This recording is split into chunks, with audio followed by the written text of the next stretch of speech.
আসসালামু আলাইকুম।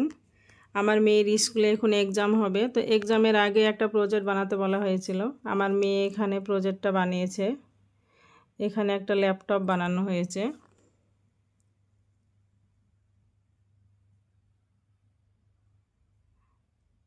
এটা কার্ডবোর্ডের উপরে ব্ল্যাক শিট চিপকেছে। আর এখানে এই ব্ল্যাক শিটটাই টুকরো টুকরো করে কেটে গুলো দিয়ে চিপকিয়ে অ্যালফাবেটগুলো লিখেছে গ্লিটার পেন দিয়ে। আর এই কালারটা দেখছো, এই কালারটা ব্রাশ পেন দিয়ে করেছে।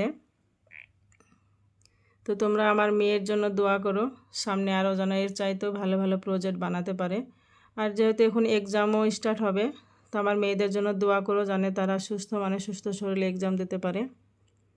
আর ভিডিওটি ভালো লাগলে লাইক কমেন্টস করো এবং শেয়ার করে দিও।